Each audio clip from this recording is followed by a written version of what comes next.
to record. Hi, good morning. Happy Wednesday. Welcome everyone to season 2 of Career Ed Talks. I am going to go ahead and share my screen so that I can show you all the schedule. Last month in October, we went over professionalism and ethics, and you can see that recording here. That link right there will take you to our YouTube channel. It's Lee Career Ed Talks. Today for November, we are talking about the soft skills of etiquette and attire. So the reason for this series this year, I know last year we focused on the different career clusters, and we went to our business community and said, what do you think that our students need? What is the number one thing that you're seeing our students need coming out of high school and going into the workforce? And time again, we hear the same thing: foundational skills. So employability skills, sometimes called soft skills. So it's those skills that students you maybe don't necessarily get in class. It's the skills that you might get in a specialized class like JFG with Mr. Shell. So take advantage of those classes. They will definitely help you. And then, like we said, today is etiquette and attire. So we are here with Miss Meghan Daley, and she is from Lee Health. She is in HR, which is human resources, and she is a workforce development specialist. And then we also have Miss Kindra Pinnace. She is a coordinator in professional development here at the School District of Lee County. So both of these ladies are experts in professionalism, and today specifically talking about etiquette and attire.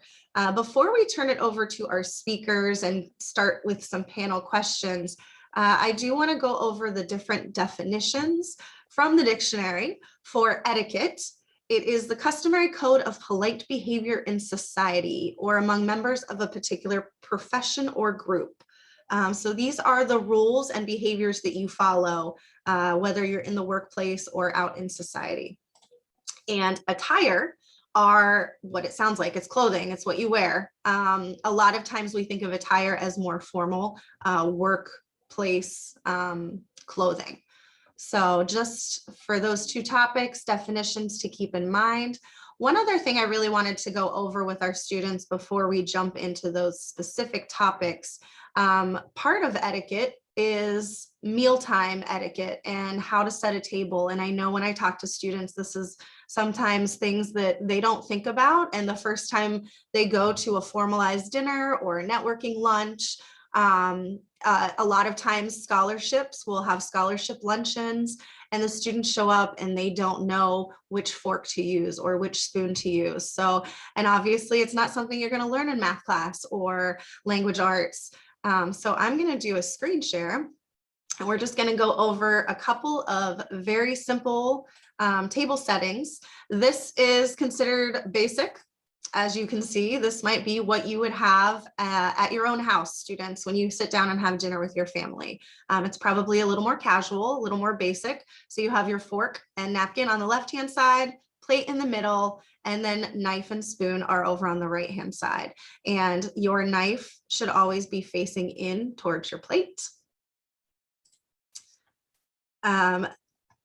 This one is a little bit more complex, but still somewhat basic. You still only have one fork, one knife, one spoon, same setup, but now you have your water glass should go up in the top right-hand corner. And then this one is a little more casual. Again, still one fork, one knife, one spoon. But the dinner plate is on the bottom and the additional plates are on top based on the order that you would eat. So your soup bowl goes on first. That's usually the first course, then your salad plate. And then once that's taken away, you have your food plate. And then if you're looking at different setups for drinks, different types of glasses, you would just set them up again to the right-hand side. A tip that someone taught me when I was younger is that you hold up your fingers, and the B is where your bread plate would go, and the D is where your drink would go. So on my camera, it's probably backwards, but if you hold it up and it's a B and a D facing in, bread is on the left-hand side, as you'll see in our formal setting. So here is your bread plate, butter knife, and then your drinks are over here on the side. This one is definitely more formal. You can see now that you have 2 forks. So you're always going to work from the outside in. So your salad fork is going to be all the way over on the left because that's what you'll eat first. And your soup spoon is going to be over here on the right. You'll eat soup first with your spoon. Then your second plate would be your salad plate for your fork. And then you would use your actual dinner fork and dinner knife on your main course. And then dessert is usually up here at the top. So if you have a dessert spoon or a dessert fork, so if there is another fork, you know the ones at the top of your plate are going to be for after dinner. That's for your dessert. All right, and I will stop sharing. So hopefully that was very brief, but a nice little overview for our students. If you ever have to go to a more formal dinner, now when you sit down, you won't have to question which fork or spoon to use. Just remember to always work from the outside in, and then the top ones are for after dinner for your dessert. All right, so we will go ahead and get started with both of our speakers. So Meghan and Kendra, thank you both so very much for being here. We're so excited that we have the support from our business and from our school district for these panels. And we've gotten a lot of really great feedback. So thank you both for taking time out of your day. I know you're both very busy to be here. Thank you. So let's start with Meghan. And like I said, she is the Workforce Development Specialist for Lee Health. Meghan, can you give us a little bit of background? Where are you from? What did you study? And what degree certifications do you have? Sure. Well, I'm not locally from here. I moved down here about 5 years ago from New York. I got my degree at Hofstra University in communications with a concentration in public relations. Kelly, I missed the last part of what you had asked me. I'm sorry. It was your degrees and certifications.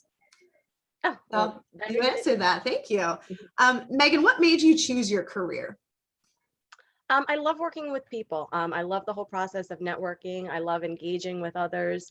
I like the customer service aspect without having to do retail or something along those lines where you're dealing with customers. So with that, I had started working with Macy's. I was a recruiter for Macy's with 3 locations in New York. And I loved that as well. But I liked the development part.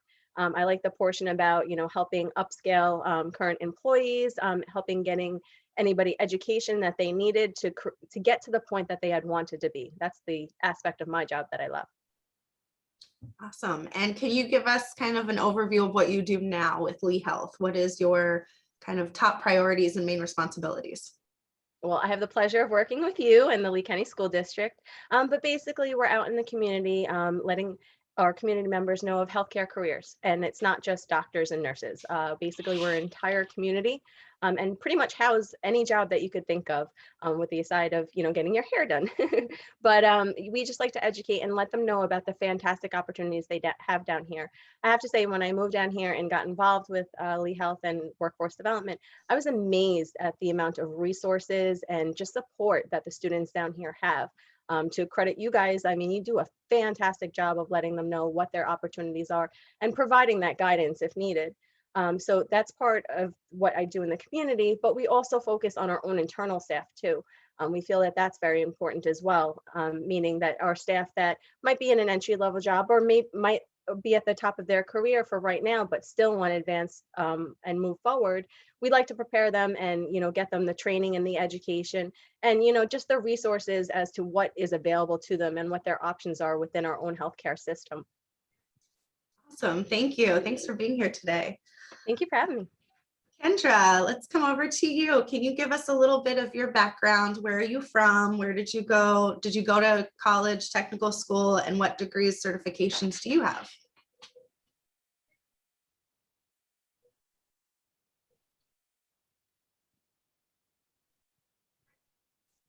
looks like Kendra might be frozen. Okay, we'll come back to Meghan and we'll wait and see if Kendra jumps back on. Meghan, in the field that you're in right now, what types of personality traits work well with what you do? Great customer service, great communication skills, and all those soft skills that we're here to talk about today. The way you interact with people on a daily basis really, really matters in your line of work, regardless of what you do. I think that today we're all in a society, and the generations before us, are used to instant gratification, are used to communicating through social media, and having that immediate response, but never having that face-to-face interaction. And I think the more that students can prepare themselves and get involved in the community or put themselves into situations that are uncomfortable, that they're not usually accustomed to, just to get those skills, once again, the networking, the customer service, just the way you hold and conduct yourself during a conversation, in a time when we're all used to looking down at our phones and not really engaging. I mean, everything such as even eye contact are extremely important today. And with, especially when you get to advancing your career, you want to make the best impression at all times. So I think from the very get-go, if you can conduct yourself with, the proper etiquette and, the right amount of customer service and enthusiasm for what you're doing, it will go a long way. Right. Very good points too about using those skills to help further your own, platform and your own development. I think that employability skills are definitely something that it's not a technical skill. So it's something that you're going to use in every field. So if you do have the proper etiquette and what type of attire to wear for your job, what professionalism is, you make it a habit of showing up on time, of being polite, just those very basic skills that a lot of times we don't think about are something that we have to learn, but it is something that we have to learn. And like Meghan said, you have to get uncomfortable because that's the time that you practice these things. And that's how it makes it better across any job or any career field. You can use these skills across the board. So Kendra, we're gonna jump over to you. If you could give us a little bit of background. Where did you study? What degree certifications do you have? Where are you from? I am from Florida. I went to Florida Gulf Coast University. I have my bachelor's and my master's degree from there. My bachelor's is in gender studies. I have a minor in English. And then I am also a certified educator. I was in the classroom for maybe 10 years. Now I'm at the district office serving as a district level administrator. And I do have my master's in ed leadership, educational leadership. Awesome. What made you choose your career? How did you get into this field? I was working in magazine distribution and it just wasn't that fulfilling. So I decided that I wanted to pursue something that I thought would be more meaningful and that I'd be able to contribute more to my community. Awesome. And what types of personality traits do you feel work well in education? What are kind of the top employability skills that you do have to rely on? Yeah, from my current role, the biggest thing is listening. And so just having, I think it was mentioned earlier by Meghan, like that customer service focus and being able to really listen to others and to hear what they're saying, showing them respect by listening. I think that plays into etiquette and just being thoughtful and polite to the people around you and the people that you work with and the people that you serve. I know Kendra is in an administrator role, but even I know for Brandy and I working here at the district, we are constantly serving our teachers. Like we are here for them. So customer service is a huge skill to have, and just being able to listen, which is a big part of communicating. It's not always responding. A lot of times it's listening. So let's start with etiquette. What does etiquette mean to you, Meghan? What does that trait, what exactly does that mean? Can you describe that skill for us and what it looks like in Lee Health? Sure. Etiquette to me is just the way you conduct yourself full circle, meaning from the start, when you have that very first interaction with somebody, everything from, it's not just what's coming out of your mouth, it's your body language too. So the way you're holding yourself, your posture, if you're in a sit down meeting, that you're not slumped down in your chair, you're sitting up and attentive, just indicating to the other person that you're communicating with that you have their full attention and that you want to be engaged in that conversation. So, I mean, just as I said, right off the bat, the way you're holding yourself, and then, I mean, I'm big on a smile goes a long way, even over the phone, in phone conversations. If you're saying it with a smile, it really shows. And once again, you're allowing the other person to know that you're interested in what is being said and that you're giving them your full attention. In terms of, just being kind and compassionate, which are so huge, especially in healthcare, but I think across the board, I think that, really speaks volumes as to the person you are. If you can show that empathy, that kind and compassion towards somebody else, and that isn't just, showing them that, you're very excited for them, you're very happy for them, but it's also giving them your attention and letting them know that you're not only just standing there in front of them, but you're listening fully to what they're saying, and then responding appropriately. But once again, I think the most important things are, just professionalism, and just kindness and compassion, just as I said, go such a long way. Thank you. Kendra, same question. What are your thoughts and what does etiquette mean to you? For me, etiquette really means carrying myself with respect and showing dignity and just treating other people the way I'd want to be treated, and being courteous, respectful, kind, loving, those things. Awesome, thank you. And let's move over to attire. What is professional work attire?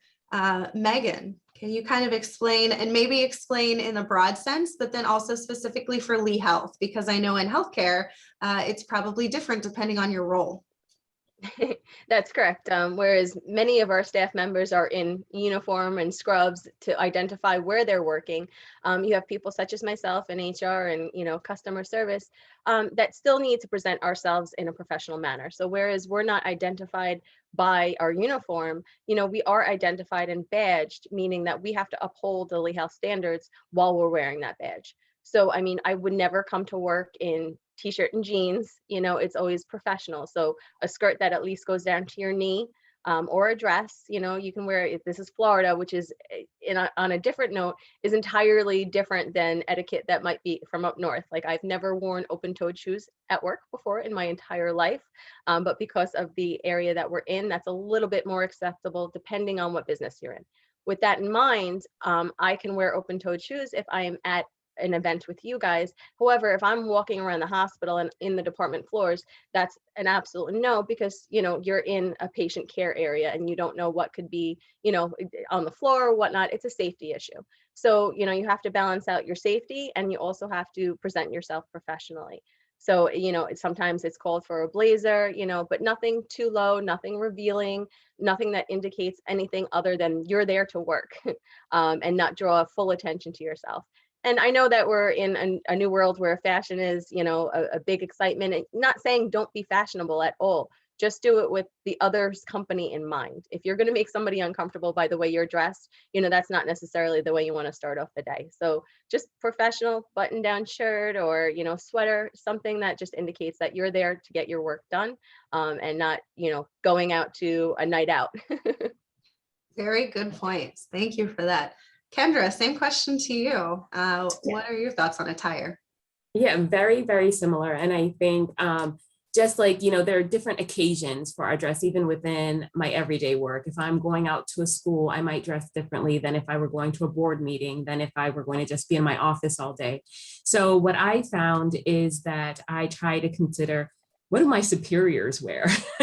Like, what are they dressing like? If they're wearing a blazer, then I want to probably wear a blazer as well. If they're wearing, a long, something beyond the knees, and they're dressed very professionally and seriously, then I want to as well. Keeping in mind with the fashion aspect, we all want to look cute and feel comfortable in our clothes. And what I found for myself is that I Google a lot of like professional attire, fashionable, you know what I mean? Mm-hmm. And then I get some ideas from online so that I can, align myself to what the expectations are. And I think that's a really helpful tool just for they're looking at how to dress professionally. They can still be fashionable, but also mindful and conservative. Exactly. Thank you. I know in one of my prior workplaces, we had to dress very professionally, dresses, nice slacks, heels. And one of my coworkers wore a different chunky necklace every day. That was her personality. And it was always, what kind of necklace is she going to come in with today? So even if you have to be professional, there are ways that you can put your own little personal twist on it. And, you know, here I am speaking with blue hair, but I make sure that my hair is washed and combed and styled. So it is possible to have your own little personality and spin on it and still be professional. How are you able to acquire these skills? So I know Kendra kind of touched on, she Googles, which is awesome. Use technology to your advantage. You know, look up at Pinterest. But what are some ways that you can acquire the skills of etiquette and attire? If it's not something that you've ever been exposed to, how can you practice those skills? Let's go to Meghan. Once again, I'm going to revert back to, you know, putting yourself in the situation that you might ordinarily be uncomfortable in.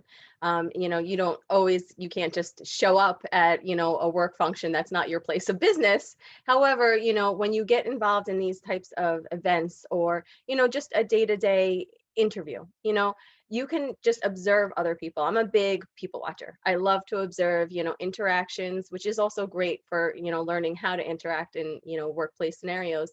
But just taking a good look around. As I said, it was extremely different in terms of work attire down here versus where I had come from. My previous job, we had to wear all black all the time at Macy's, professional dress and everything. But to your point, you know, you can dress it up with the jewelry or, you know, putting your own little personal spin on it. But I think really just observation, you know, putting yourself in those situations. If you're not, you know, if you're involved in the community at volunteer events, they often have different, you know, big galas or events that you might not necessarily be invited to. However, you know, ask people that you know that are involved with these things. Ask your parents, you know, ask other coworkers at places of business, ask your teachers, you know.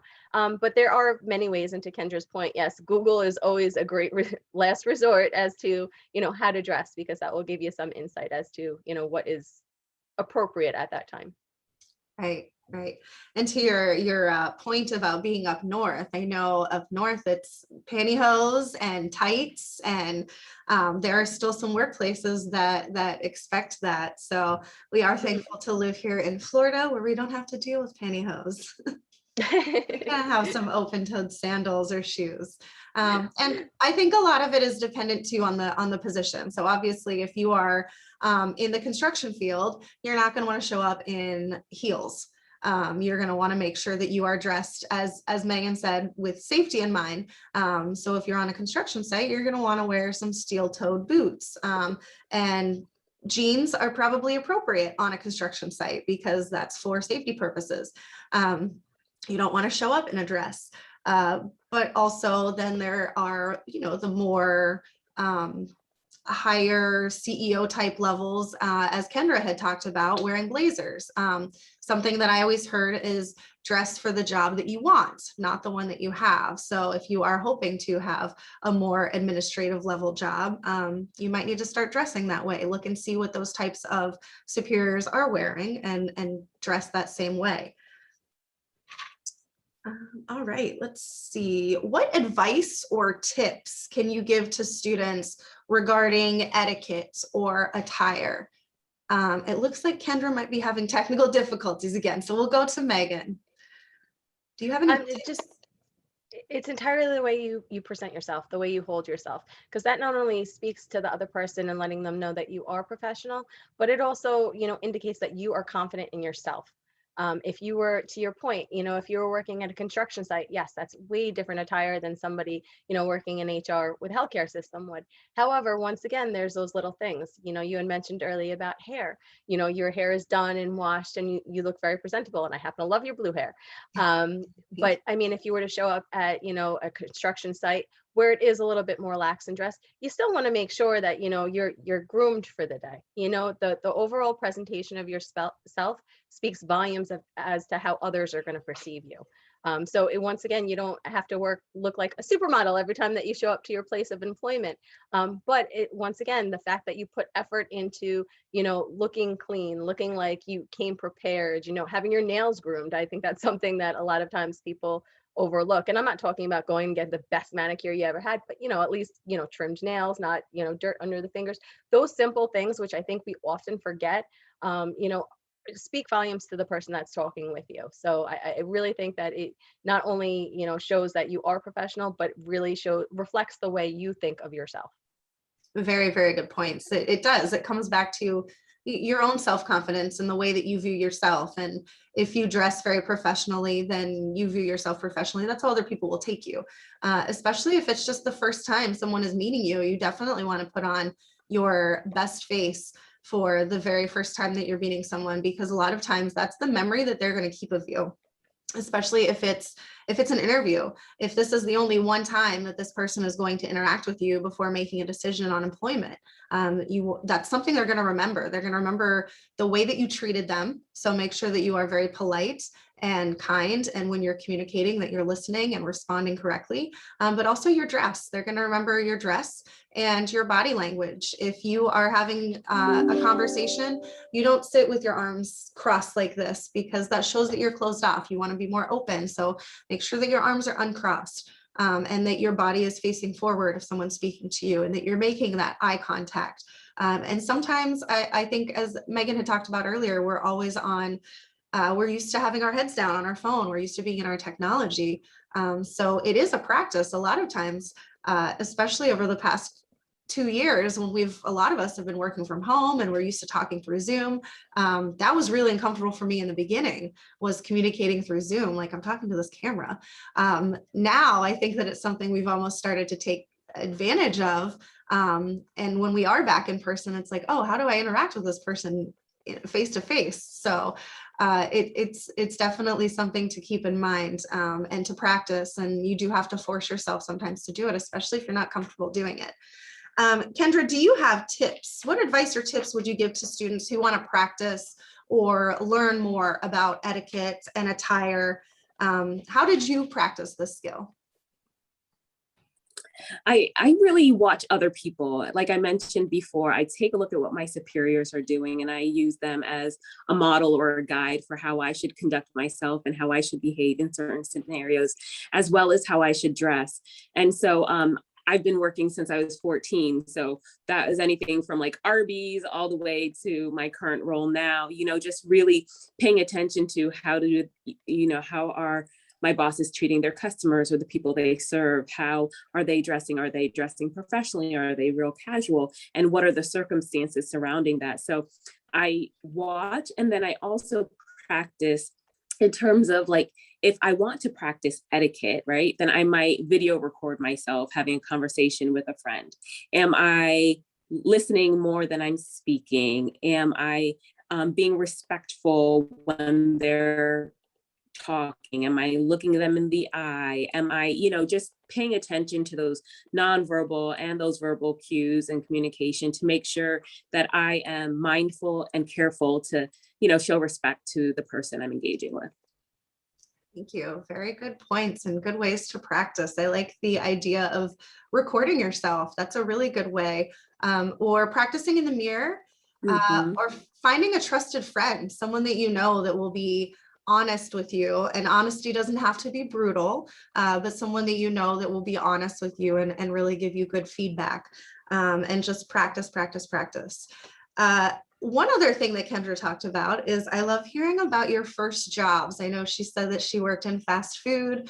Fast food was also my first job.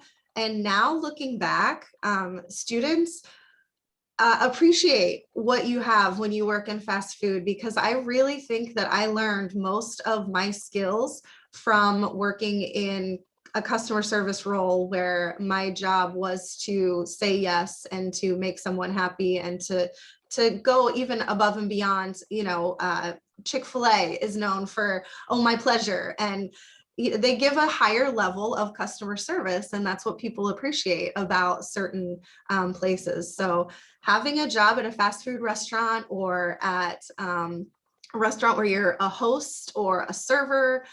Those are all great jobs because they definitely prepare you communication wise and with patients, and just people watching obviously is awesome. And you can learn a lot of kind of what not to do as well, which brings up our next point is, can you give us some non-examples? So Megan, what would be some non-examples for etiquette and attire, things that you would not want to do? That I wouldn't want to see somebody Yes, doing? yes. Okay. Well, if depending on the work scenario, but I guess say in the lobby of the hospital and I'm meeting somebody that might potentially want to work for us, obviously no jeans, no sneakers, unclean clothes or ripped clothing, that professional, if for a gentleman, straight pants and, a button down shirt. It doesn't necessarily have to be a tie or a full suit, but at least that basic professionalism of the button down and, the nice pleated pants. And for a female, I mean, basically, a dress is fine, or, work pants and a shirt. But really, in all honesty, all the clothing aside, what's first going to hit me is the way they introduce themselves. That first interaction of, hi, my name is Megan and it's a pleasure meeting you today, versus hi. There's a big difference in that. And, unfortunately, you do get that. But just that right off the bat professionalism of introducing yourself, sometimes we're doing handshakes, sometimes we're not, but always just that firm smile, I guess, to replace the firm handshake. But just that general engagement, that eye contact, they're not walking in the door and looking everywhere but the person that they're meeting. And then engaging in conversation, whatever that initial conversation might be. Once again, to really go back to body language, if hands in pockets or arms crossed, that indicates to the person that you're meeting that you're not fully, there in a professional manner. You're just kind of hanging out, which is never the impression you want to give an employer. So, that, stand to attention, stand with your back straight and your posture straight. And, just once again, I'm a huge smile person. So if you can throw a smile on your face, that goes a long way. Awesome, thank you. Kendra, same question. Can you give us some non-examples, what you would not want to see? You're in HR, so yeah, this is right up your alley too. Yeah, so I think about all the interviews I've done, and I'm thinking most specifically about attire. Please don't wear shorts, to an interview. That's never okay or accepted in a corporate or business environment. And be pleasant. Act like you want to be there, smile, like Megan said, introduce yourself. And if you are shaking hands, like, please, no wimpy shakes, like shake firm with confidence, that you are happy to be there, you're happy to meet the person. And eye contact, when someone's avoiding you or they're never looking at you, you just wonder, how comfortable are they in this situation, and how much will they add to the team if they're not comfortable even just having this one-on-one interaction with me? So you want to make sure that you have that eye contact good to go, you have that smile on your face, and you are just ready and willing to show up in your best self. Awesome, thank you. Let's go out to our students. Mr. Shell, do you have any students that have any questions, comments?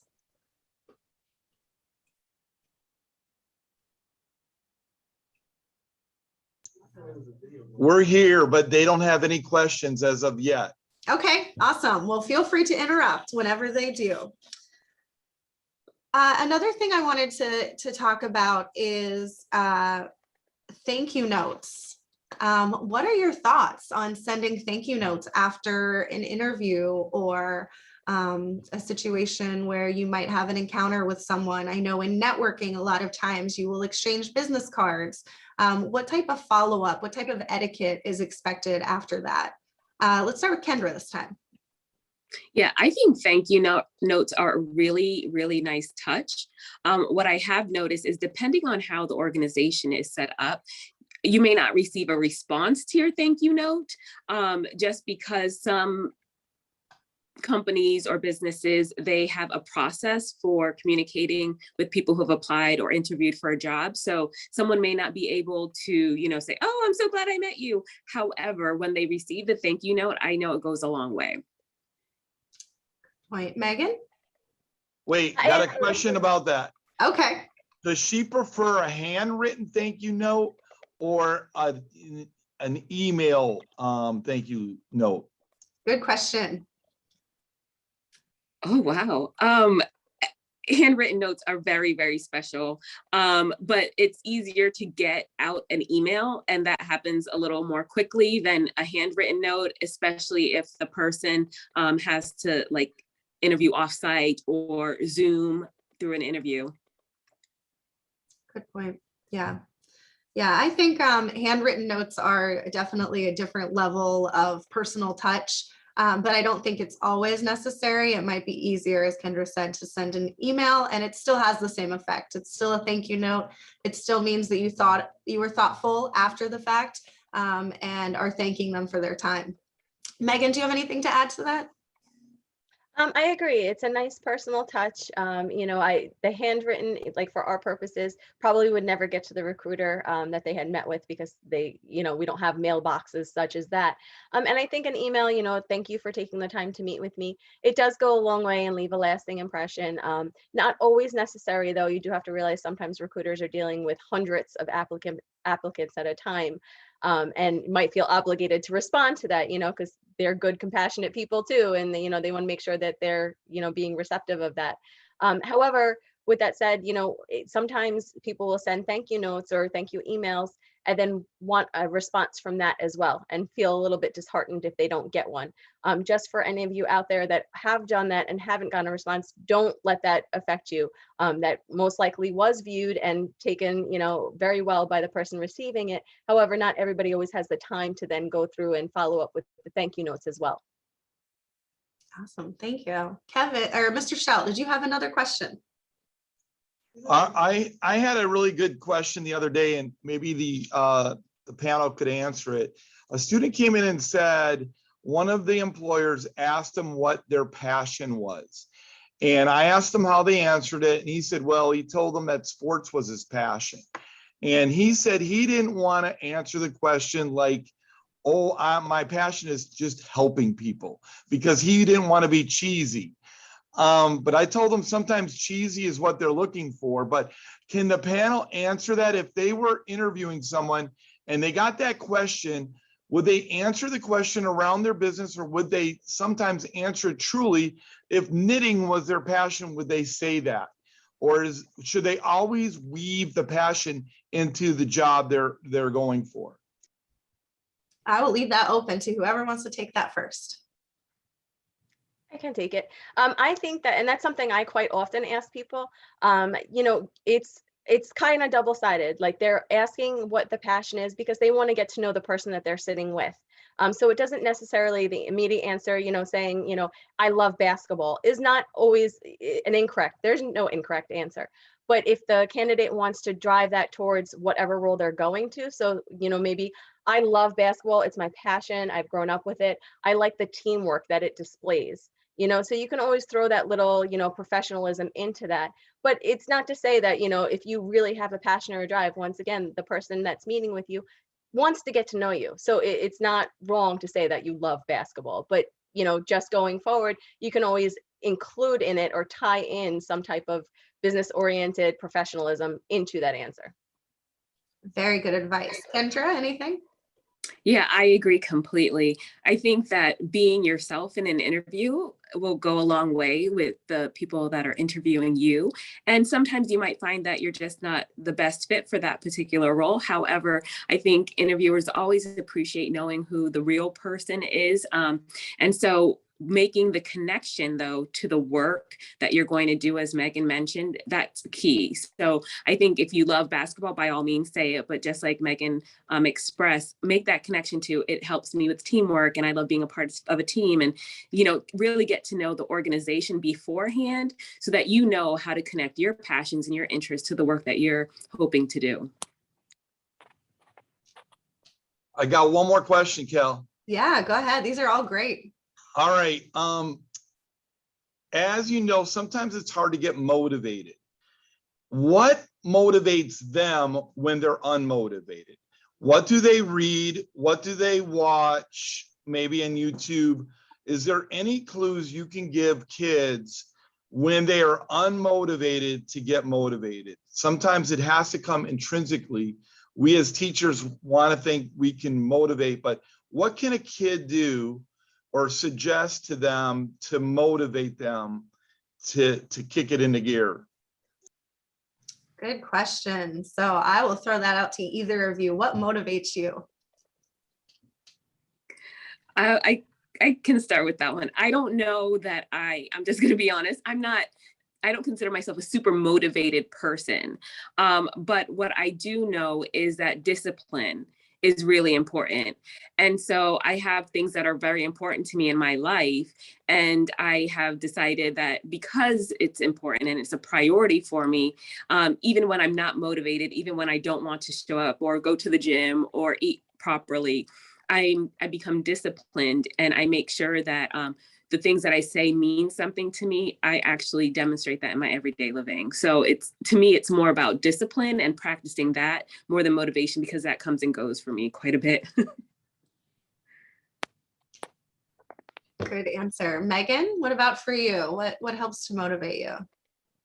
I happen to say I happen to be blessed with I love what I do, and I love the connection with people. So I mean, not only what I do for work, but communicating with others. I get great gratification and motivation by just having a simple conversation with somebody, and anything in a positive light, as to how their day went, who did they interact with today, But one thing I did want to bring up before, if we're gearing this towards employment, if you're looking to get your students interested in the business or motivated to start working, one of the things that I always recommend is to go on the company or organization that you might potentially be applying to, or that you are about to work for, and read their mission statement.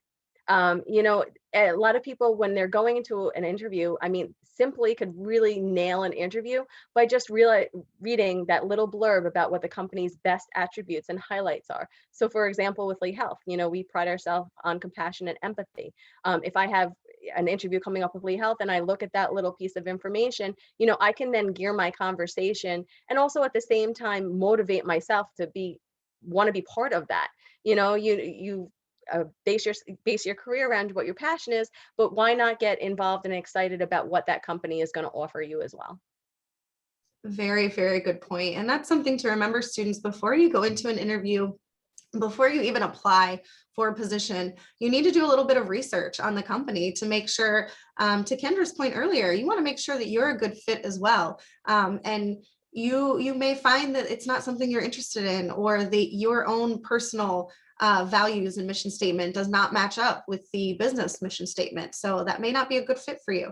So it's definitely important, like Megan said, to go do your research, figure out what their mission statement is. And if it matches up with your passions and your values and what's important to you. And I think that's really key, is to figure out what you're good at, but also what you really enjoy doing, and find a way to merge those two to make a career out of that, because then you're waking up and you're not having to make yourself get motivated. You're already motivated because you're enjoying what you're doing every day, and it aligns with your life values and your lifestyle. Let's go to this question. This is always a favorite. If you could go back to talk to your teenage self, what advice would you give yourself? And it can be regarding employability skills, but it could be even broader. What is one or two pieces of advice that you would give your teenage self? We'll start with Megan. That's a good question. I guess seeing value in what I was learning at the time. I wish I had taken advantage of resources. I don't know that we necessarily had as many resources as the students do now, but just to inquire, to ask questions if I didn't know the answer to. I think I was a little timid at a younger age. So, if there was something that interested me, I wasn't quick to go and seek out the knowledge or the answer to the question or learn more about it, just because I was, shyer, I guess, and intimidated. But now, through, years of employment, I started to realize many people are very open to talking about their career paths, and what motivates them and what their passions are, because they have the opportunity to highlight themselves. So I think a lot of the times students are hesitant to have a conversation with somebody at a higher level because they think that that's not their place. And I mean, once again, you're not going to go to the CEO of the hospital and just start a conversation out of nowhere. But if you have the opportunity to, and you're put in a situation to inquire, take it. A lot of people want to talk about that, what they've accomplished, and you don't often get a chance to do so. So that little time that they have. So I wish I had, networked, started more conversations, and been a little bit more inquisitive about things that, I am interested in now. Advice. Kendra, what advice would you give your teenage self? Well, a couple of things. I would encourage my teenage self to find a mentor, someone that could kind of guide me, provide insight, and also call out some of my talents and gifts that I may not immediately recognize, so that I could start exploring those and seeing if they align with who I believe I am, and maybe working to develop those things. Networking. I think that I know I've been in my career for about 15 years, but some people, they change jobs a little more frequently these days. And so getting to know a lot of people from different backgrounds and of different perspectives is really helpful. So from the high school realm, you can do that through participating in different clubs and different organizations on campus, getting involved in extracurricular activities, whatever form that may take, sports, so on and so forth, and getting to know people who may not be from your, neck of the woods, or someone you may be comfortable with under normal circumstances, but you might find you all have a lot in common and you can learn from each other. Such great advice. And I know having a mentor is something that Brandy can say. We continue to hear this every time we do one of these career ed talks. It's a topic that continues to come up. So it is very important. Find someone that you respect, that's doing maybe the type of work you want to eventually do, or that you think you're interested in, and ask those questions. And as Meghan said, they want to talk about themselves and they're willing to share about what they do. And very, very good advice from both Kendra and Meghan. So thank you so much. One thing that I definitely want to go over, back onto the topic of etiquette, because it's something I know I still have friends who are adults that struggle with figuring out the mathematics of tipping. So just bringing up the topic of leaving a tip. So Kendra, what do you think is an appropriate tip? I know sometimes we hear 15, 18, 20. What is kind of the scale of what you think is appropriate for tipping when you go to a restaurant or out to dinner? So I follow a lot of budgeting gurus on TikTok, surprisingly. And so I kind of take their advice. And so someone said recently, if you can't tip 20%, then maybe you shouldn't go out to eat. And not that, because think about it, the person who is serving you, they're going above and beyond, they're working really hard. And especially with the world as it is right now, people, are really depending on that income. So if you are saying, oh, I'm just going to give them $1 on a $30 meal, they probably could have served someone else who would have tipped them a substantial amount, and that would have been better for their bottom line. So just being considerate and mindful of other people, back to just proper etiquette and showing care for one another. Very good points. Meghan, I'm like the worst person you could ask this. I'm so bad with it. I am so appreciative when they get the little receipt with the amounts written out for you as to what's appropriate. I always, will advise people to also to tip at least 20%, because you have to remember is that these people that's their income. They are receiving a base pay, but really that service, they're providing you, they should be paid for that. Up north we have higher tax, so we would just double the tax and that's the tip type deal. So it's a little harder down here, but I think that unless you're having a horrible service, or there was something that really just didn't warrant a decent tip, I still will even leave a tip, because once again, that is some sort of income for that person that is serving you. Right. Thank you both. Yeah, I kind of feel the same way. And I think that that's probably from my years in restaurants and customer service, but I think 20% is pretty much the basic. It shouldn't be any lower, unless it's maybe terrible service, but then I still give at least 15, 18% because I took up someone's table, I took up their time. And that's a lot of times they are making less per hour as well, because the business is expecting them to make a certain amount of tips per hour. I want to share just a very quick little tip on how to figure out tips. So let's say your bill is $30. So all you really have to do to figure out a 20% tip is to move this decimal point over one to the left, and then you have $3. So that's 10%, and then just double that 3. So that would be $6. So on a $30 bill, 20% of your tip would be $6.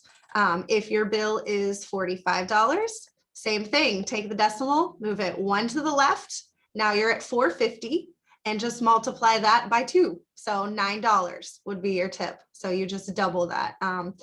That's a tip someone taught me once, and that helps me every time I am out somewhere. I have to do that little mental math. But as Meghan said, they make it easy now too, and they stick it down on the bottom for you. Just figure $2 for every 10. $2 for every 10. Another good piece of advice. Thank you, Brandy. Mr. Shell, does your class have any other questions before we start to wrap it up?